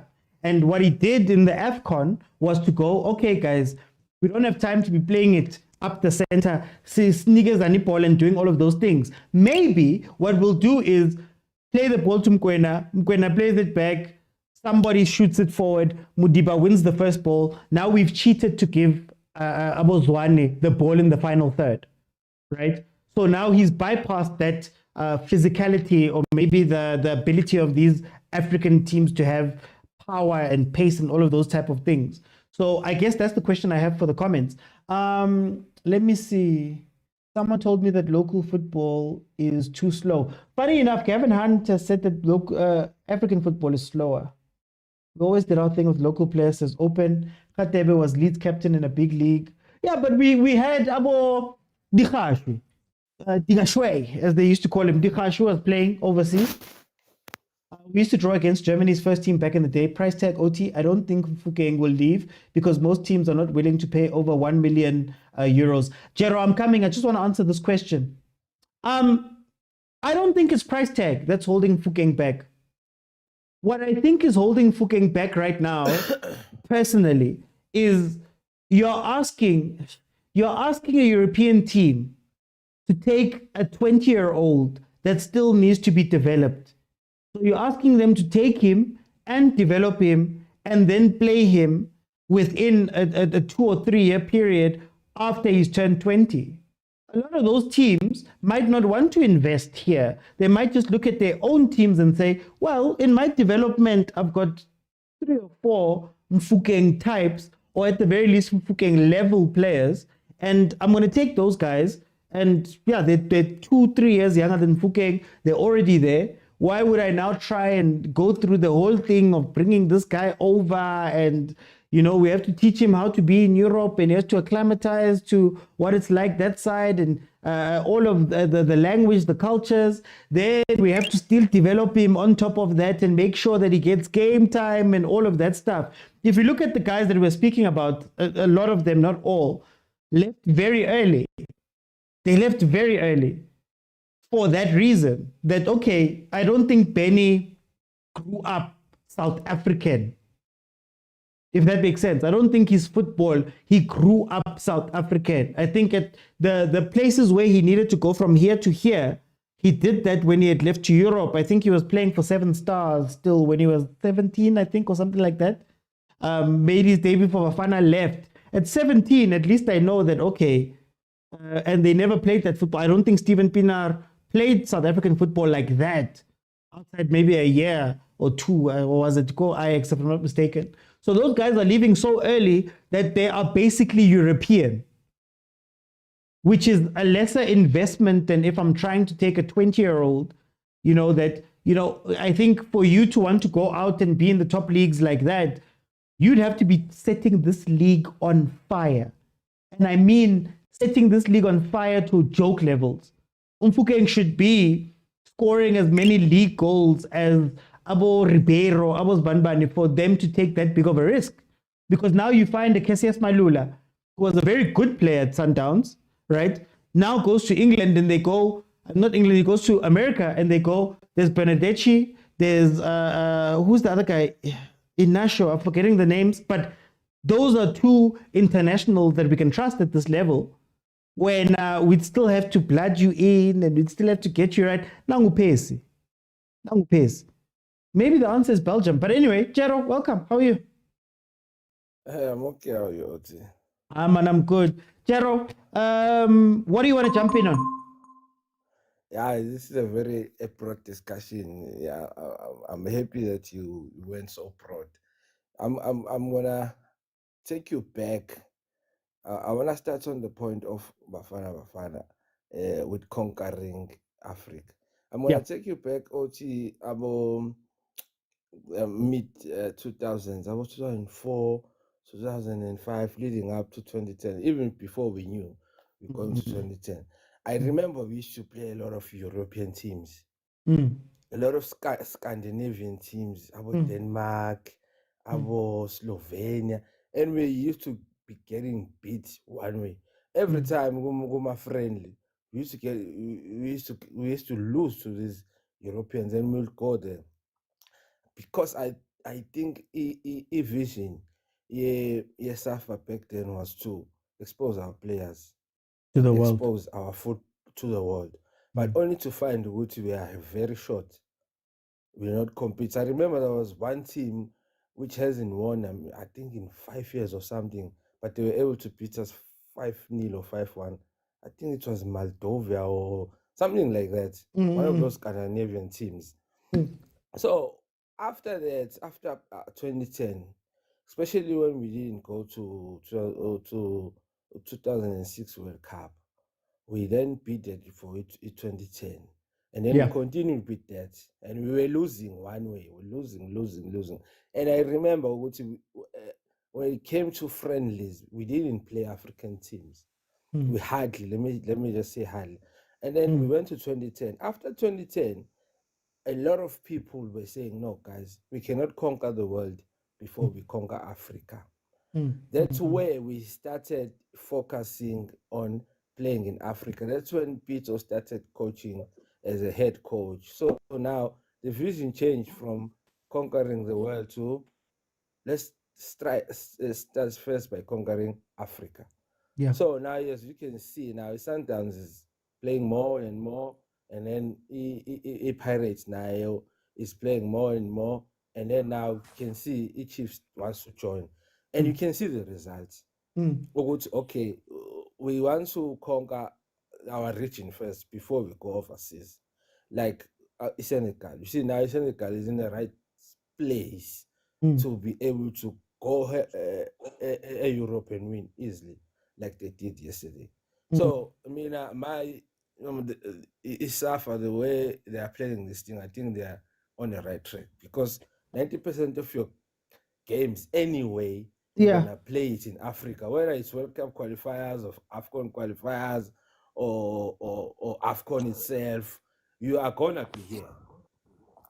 So Chero, but I want to ask you, Chero, on that point that you're making there, again, going back to the example I made, did we sell out, quote unquote, hey, please, did we sell out our South African culture? Because even normally we look at South Africa, we don't think of South Africa as Africa, quote unquote. You get what I mean? Like it's usually seen as a global country or whatever. We usually overlook Africa. Did we sell out that international maybe growth access in order to win on Africa? And do you think that hurts us even now when we speak about transfers and things like that? I think when it comes to that, we are still developing, because I mean, I don't think we sold out. I think we and this is a topic, before I answer you, this is a topic I wanted to speak about. Even yesterday, I was thinking about this. There are teams like Supersport and Vert, which are a core of our league. Maybe this must be a topic for another day. Okay. We mustn't lose the core of the league. You know, when you say the core of the league, if we lose Supersports now, the Supersports has been here for the past 15 to 20 years. Ever since they are structures. And they have good structures, including if Vert was 90-something years. So we lose those teams, we lose ourselves. So now we're going to be left with Sundowns, Pirates, and Chiefs. And then they don't develop really. Let's pack that aside. So if we say it if your question, you're saying we lost or we sold out on the South African way of playing. Yes, we did, because we lost our core. We lost Supersports, we lost Vert, we lost Celtic. So we have to modernize whatever we have. Okay. Because if you look at our national team, it's basically comes from one team. Because we can, it's very difficult to take from Marumo Galans because we don't know what they're doing anyways. It's very difficult to take from Amazulu because you see the pool we have, it comes from two teams basically. It comes from Sundowns and Pirates. And then the rest, we don't know what they're doing. So I know you want to give another person a chance, but can we have a topic where we talk about losing our core of our league?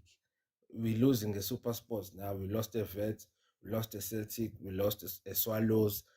Okay, those who are relegated. But if we lose the core of our league, then we lose our football altogether. I've written it down. I'm going to make it a topic. Let me bring in Itu King Spoiler. Welcome.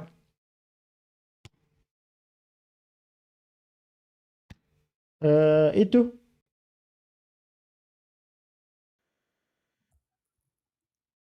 Am I there? Are you with me? Are you with me? Yes, yes. Okay, there we go. Itu, before you start, can you spoil AFCON for me? Who's going to win? Why are you throwing me such a big... I'll give you King Spoiler. I'll say Bafana Bafana will win it. with how we play, because we don't have a culture, we just playing, man. I just believe we just playing to win. That's the thing. And I'm still gonna give credit to Rulani. I don't wanna lie, guys. I'm giving it to Rulani because of Rulani. Today we can play 9 players of Sundowns because of Rulani. Bruce, when he came here, he came with these small boys. He didn't know what to do. He even wanted to resign. So thanks, Rulani, for giving us Sundowns. Today we are winning. Mara, to be fair, Bruce has won AFCON. Yes. So do you not give him credit for knowing the landscape of African football, though? No. He's done something, though. Okay, yeah. What did he do, man? Why don't you give Rulani our credit, guys? Today we are champions because of Rulani. Today we playing good football because of Rulani. I'm just saying it. This guy has no culture. This guy is not brave enough to change players because he still wants to stick with his Rulani boys. I had rumors that we had to play Morocco. He refused because he said his best players are not around. What does that mean? Okay. But to be fair, isn't that what you need to do as the national team coach? Because you look at Vicente Del Bosque at Spain, unprecedented run of winning things with Spain at a national team level. You could argue that Pep laid the foundation, or Pep was a big thing of that, but no other coach had done that. Even with Pep's foundation, even with Rulani's foundations that came from Mangoba, that came from Pitso, there was no national team coach that was able to do that. Doesn't Bruce get credit here? He is brave to take 9 players of Sundowns. He was brave. That's what he did. He's brave. Yeah. Yeah, he did a brave thing. No Super Sports, no Sundowns, no Kaizer Chiefs, no Pirates, just Sundowns. That's the only coach who was brave and just said, I'm taking one team, and that's it. Mara, we've seen 8 seasons of Sundowns winning the league, and no other coach was able to take the Sundowns structure and success and bring it to the national team. Doesn't Bruce deserve credit? He was brave. I'm out. I'm just saying he was brave. That's all. And he's still brave. He's still doing it even now. Thank you. I'm out. No. Before you go, Ito, I want to ask you one question. Where do you sit on this conversation we're having about South Africa possibly selling out? Not selling out, but you get me. Folk choosing to go, you know what, guys? At some point, we're trying to conquer the world, or at least compete with the world. And maybe the byproduct of that was that we're doing well in Africa. But then now, because we've changed our focus to Africa, maybe things are not working out in the world, even like with transfers or how we are seen as the footballing nation in the world and things like that. Do you think that we sold out in order to win the African game? It's a hard one. It's a hard one. but I think we lost our culture, man. So it's really bo funk, the people that we used to play for us. It's hard, and we still need the legends who played overseas and advise us what to do. I think our legends are too absent to help us in this moment. We need our legends to come back to suffer to help us. That's what I think. Yes. Okay. Let me bring in Open. Open, welcome to the show. How are you? Ngimnandi man. Open. Wingena kuphi le ndaba? Uyiqala kuphi? Oh, addressing issue, did we lose the core of it? Yeah. Yeah, I would say yeah, we lost the core of South African football. I mean, there are many factors coming to the issue of a coach. Maybe not understanding South African football. I mean, you quite right, Nangenda Boguti, players wanting to adapt to international style of football. Yeah, obviously, but it has not done us any favors, for me. I've watched Bafana Bafana. It only performs when it tries to play local football, Yeah, I think the biggest issue would come to the physique of our players. You were speaking of Mufokeng.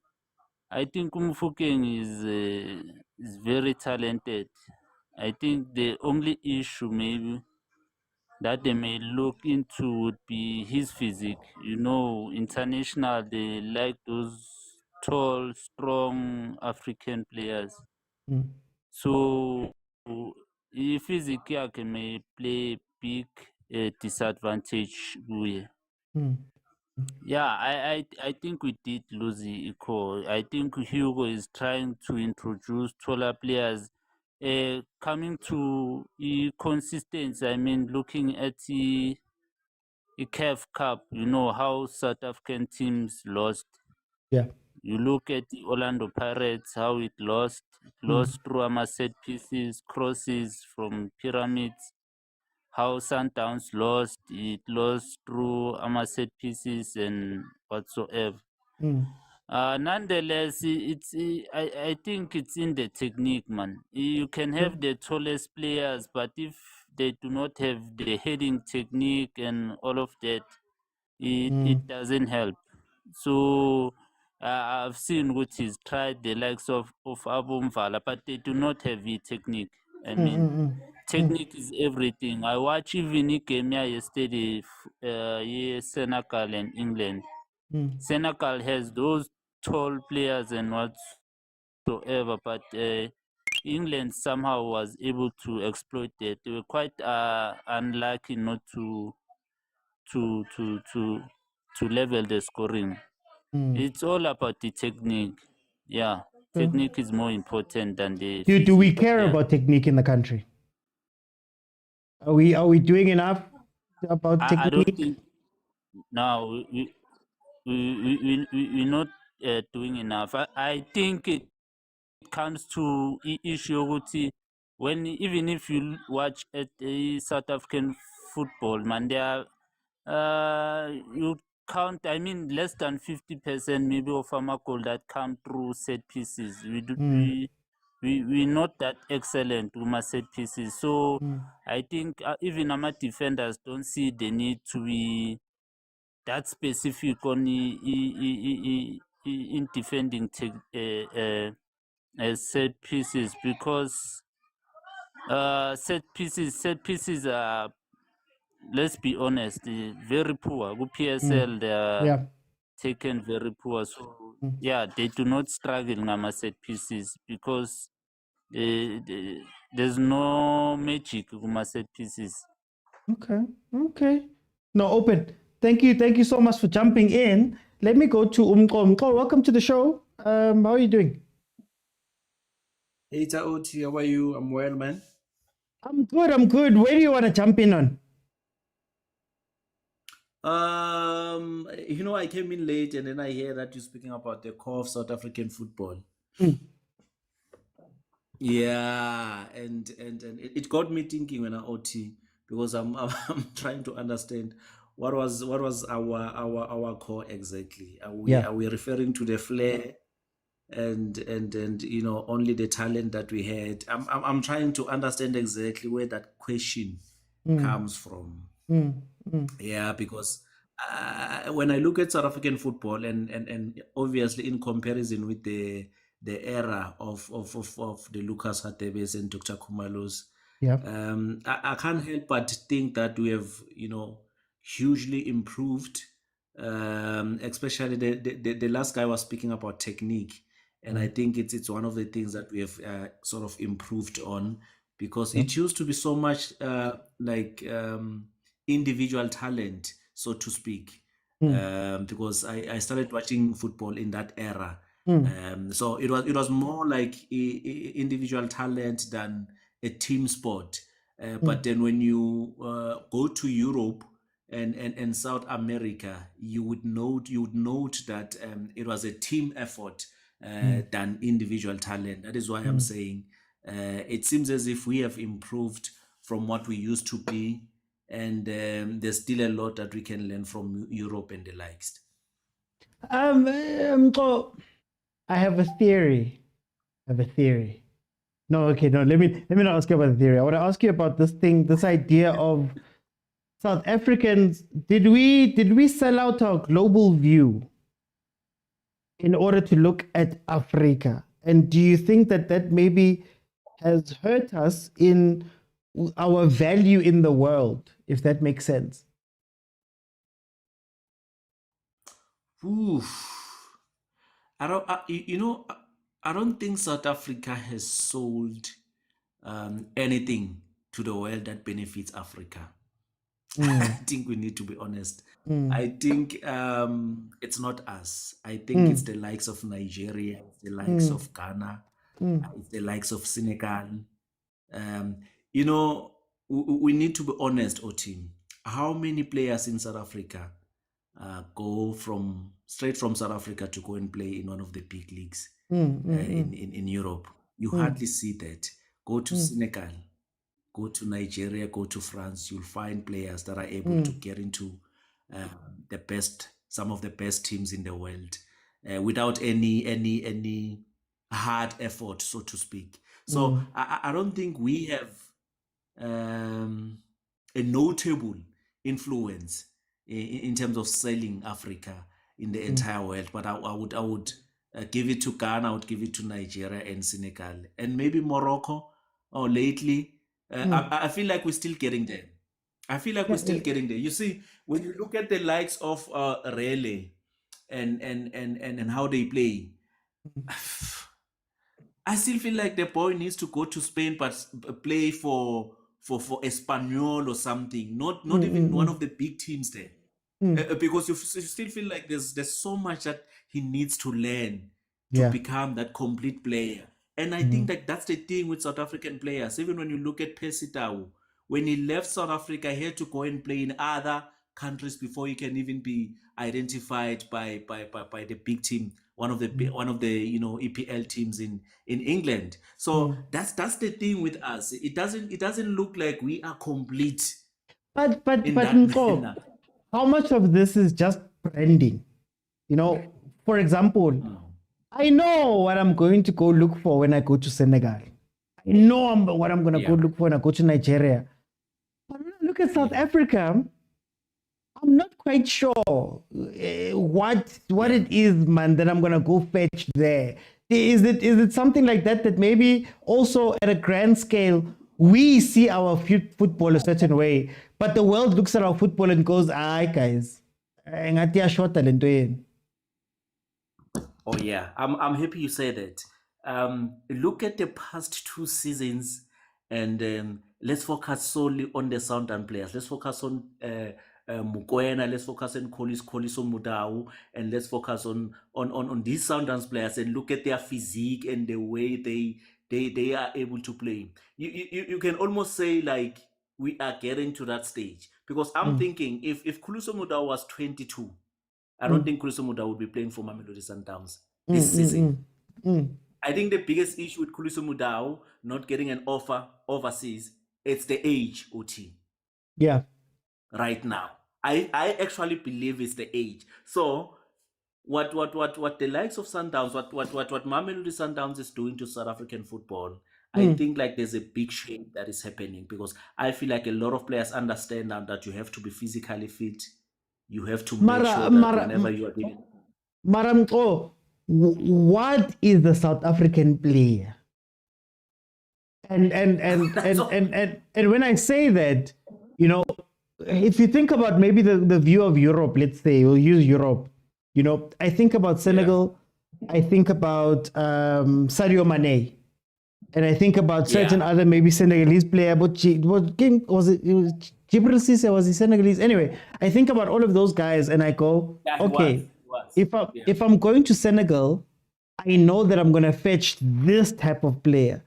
Who plays like this, who have maybe a grit or something. When I go to West Africa, maybe it's not necessarily the talent, it's it's for lack of a better word, it's grown men. It's men. I want to go fetch those guys and I'm going to bring them in. What is do we have that for South Africa? Because Khuluso Mudau is very different to Rile. It's very different to Mokwena. It's very different. You get what I mean? I don't know if that, because even back then, think about when our players were being exported a lot, you know. Sean Bartlett is similar to a Benny McCarthy in a way. It's similar to a Philemon Masinga, let's say. Like there's a pattern. Have we lost that, or are we just not doing it, or are we just not communicating that thing well?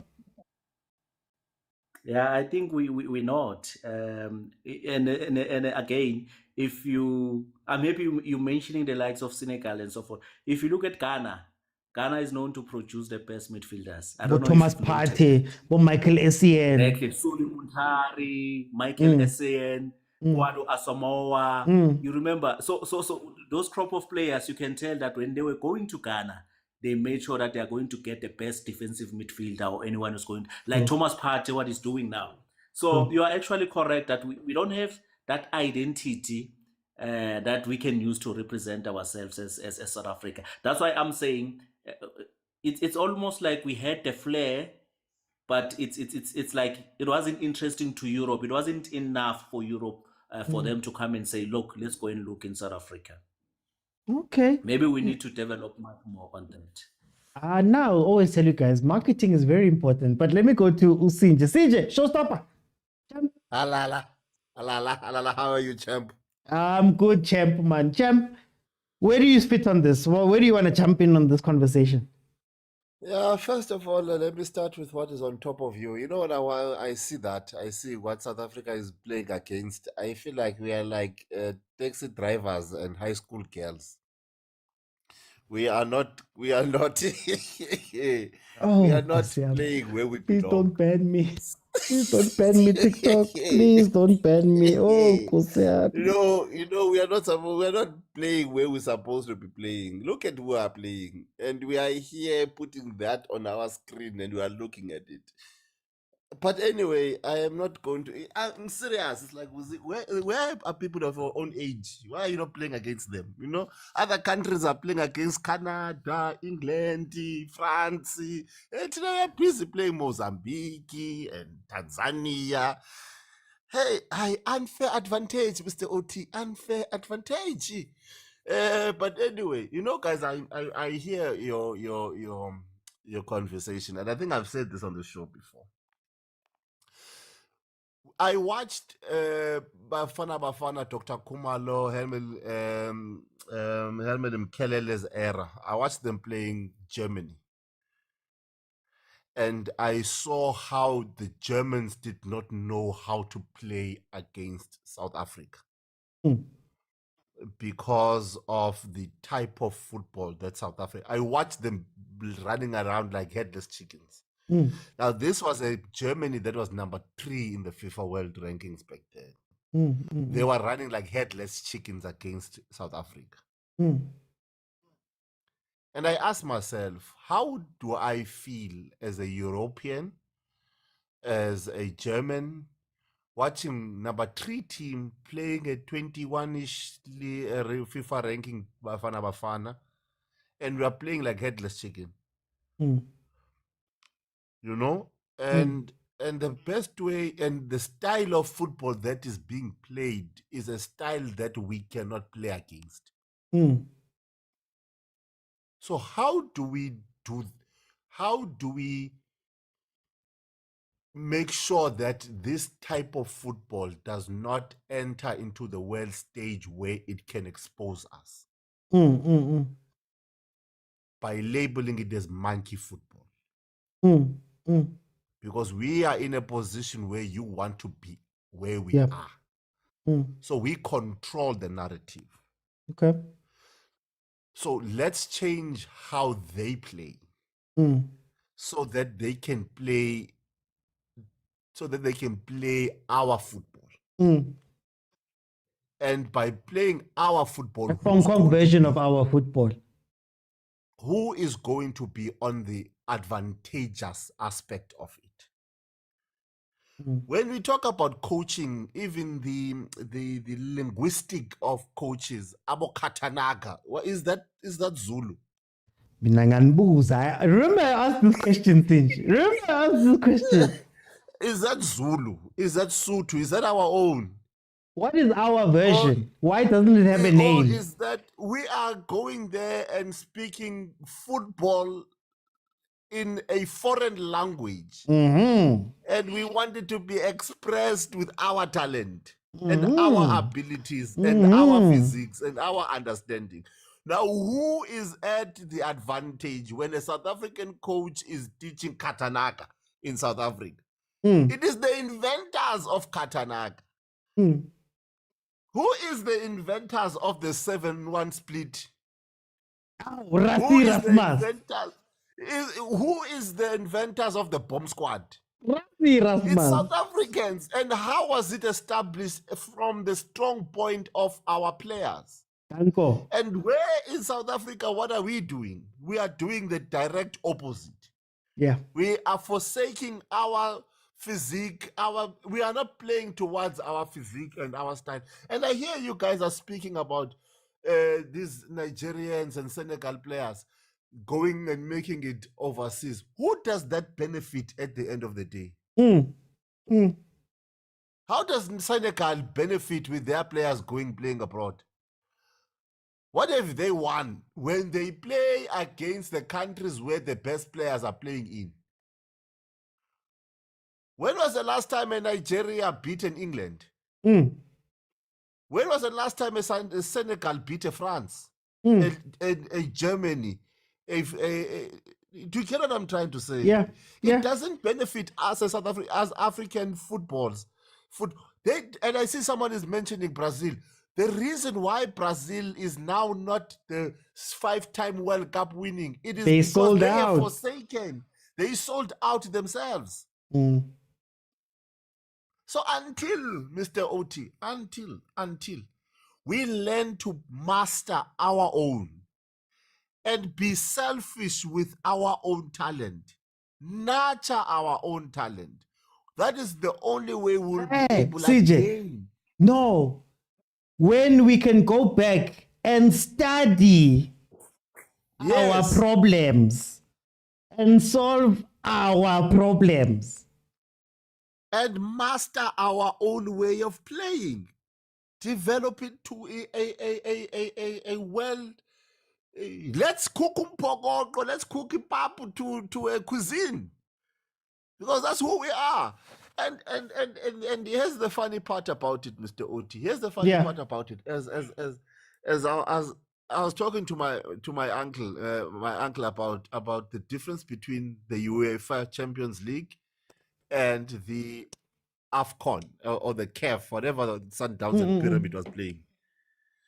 And he was saying that, and I'm like, oh, this thing is empty. And he was like, no, the reason why is because and I thought about what you said. He said, Champions League, the final Champions League, carry much weight bigger than the teams that are playing. So Champions League final, the name Champions League final, it's an event. It's bigger than Barcelona. It's bigger than Madrid. It's bigger than Bayern Munich. It's bigger than whatever, Chelsea. Here, the word CAF Champions final means nothing. That word means nothing. It carries no weight. It carries no follow. It carries no marketing. It's a privilege for PSG to be playing a final. It's a privilege for them to get there. Here, in order for us, it's a privilege for parents, for Chiefs to be in the final. In fact, when Chiefs is in the final, Motsepe is smiling because, wow, marketing, people are going to watch it. And how do we market those things? How do we market Africa? How do we market African football? For it in its entity to be as globally recognized, not depending on teams that have millions of followers in order for it to be a thing. But you start internally. You start internally. You don't start outside. I've been saying this for a long time. Europe doesn't care about the CAF Champions League. They don't need to care. They don't want to care. They care about their competition. We care. And I like what you mentioned about the football back then. I think there was a purity to football when we came out of apartheid. There was a purity to it. And there was a seclusion to it. We grew up loving, and I might date you here for your age, but we grew up loving the PSL. Why? It's the only thing you could watch. It's the only thing. I know everything about the early 2000s. If you hear me speak, I know everything about the early 2000s because it's all you could watch. There was a purity to it.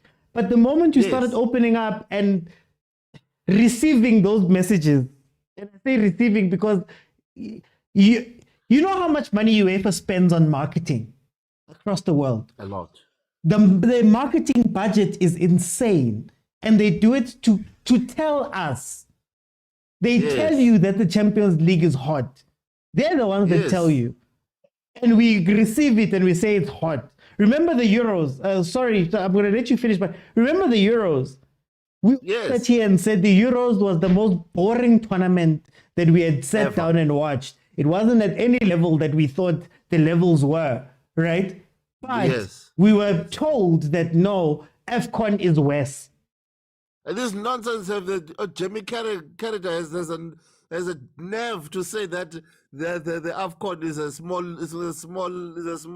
tournament versus that nonsensical football they forced us to watch. In fact, they didn't even finish. I think so. The way it was so boring. There's no culture, and I think with Bafana Bafana, I watched the under-17s, I watched them, and I watched the under-20, and I look at how these boys, and I wish we could carry these boys, I wish there could be a bridge where these boys can be nurtured into the Bafana Bafana.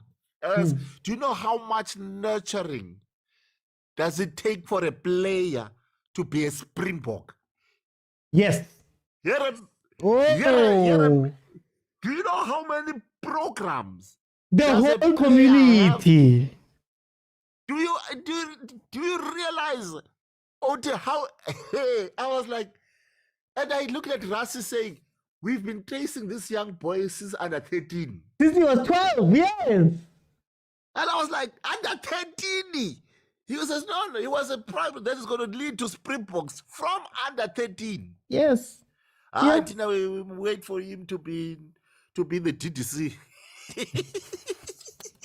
No, we wait for him to be in the DDC. We don't know who was coaching him up to DDC. We don't know what he was doing. We don't know which program he was under. We don't know where did he come from. Yeah. We don't. And then we expect him to give Bafana. And the guy was explaining what does it mean to be a Springbok, from the contract to the playing to the fame. to how it go, and I realized, hey man, this is not a overnight success. Yeah. This takes years. Yeah. This takes amount of influence. Takes work. Practice. It's work, bro. It is work. And I'm like, yo, as Bafana Bafana, if this is what it takes to get to be a world champ, we have to be on this level to be a world champ. My dreams of seeing Bafana Bafana in the World Cup final, I think I will die without seeing it. No, PJ. For time I'm gonna jump it, guys. I think I'm gonna make this a proper. I'm gonna make this a proper conversation. I wanna make this a proper 2-hour conversation, guys. I'm gonna jump in. I just wanted to say this outside of Sinja's points. I think we're lying to ourselves a little bit about Bafana Bafana, about the country. And I believe that in the country, there were 2 separate systems that have been running since post-apartheid, just after apartheid. And those 2 separate systems are maybe now sort of merging and we're seeing problems. I'll explain what I mean. If you notice, the players that made it overseas, your Pennies, your Pinars, your Quinton Fortunes, and all of those guys, firstly, Cape Town, Western Cape, firstly, number 1. But number 2, they never played for the big teams. And I genuinely believe, Bochomo were exporting. I genuinely believe, honestly speaking, that we had a group of clubs that were dedicated to selling players overseas. Cape Town Spares, Jomo, all of those guys. They were selling those guys very early and moving them on overseas very quickly. Whereas, then there's the other system that creates local superstars. Udokta, for all intents and purposes, was a local star. The guys that we know from Kaizer Chiefs and Pirates and whatever very rarely went overseas. And I feel like it was 2 separate systems that were working. There's a reason why Chandra Campbell can go from Supersport straight that side. Whereas you look at Abu Chiefs, Abu Pirates, they struggle to even sell players at times. But they become super big stars here. And I think the bulk of what was happening with the people going overseas was this system that was, sadly, it was this system that was stopping these players from going into the South African system, quote unquote, so that they could go overseas quicker. And I'll use the example of like a Relay right now. I think Relay is at a tough spot where he should be gone by now. But is he more of a local star than he is an overseas star? And then what changed, I believe, is that those teams either died, Abochomo, or not died, but Abochomo fell down, but those teams started finding it easier to sell players to Bo Chiefs, Bo Pirates, Bo Sundowns. And it killed that overseas connection that we had. So that's why I'm like, I think that's what's happening here, that teams like Sundowns have made it easier. We had this conversation a couple of weeks ago where they made it easier for me to just go, and Tate Motsepe ki a player, than to do the work. When Gavin Hunt explains how Bongani Khumalo made it that side, it's like we were on a Tottenham thing, we had a Tottenham relationship and that we had nurtured, and that relationship, he mentioned Bongani Khumalo just in passing to one of the coaches that side, and they were looking for a center back. He happened to be there. Those are relationships that maybe we don't have right now. And then on to Sinja's point, I've said this all the time. I've said this, you guys know, the guys who watch the show regularly. I know what a catenaccio is, but I cannot explain to you 10 South African concepts of what South African football is. What is our version of catenaccio?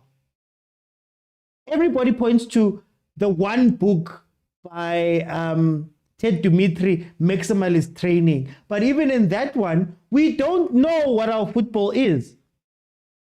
Like if I ask anybody here, what makes a South African 10 a 10?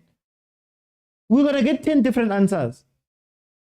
Whereas that side, they've come in and they've gone, okay, we need to really refine this thing. What makes us us? What makes us tick? What makes this player better? Why are South Africans good technically? What is the system that South African players use? And I go back to the purity conversation we're having with Sinje right now. All of us grew up with 4-4-2. If you ask any old person, let's say from the 90s, if kind of we're old now. If you ask anybody, let's say over 30, eyes closed, what is a South African system? We will all say 4-4-2. You'll have a 4 and a 5. You'll have a 3 and a 2. In the middle, you've got a destroyer and a distributor. Then you've got a 7 and an 11. U9 uyenza so. All of us knew it, all the way down.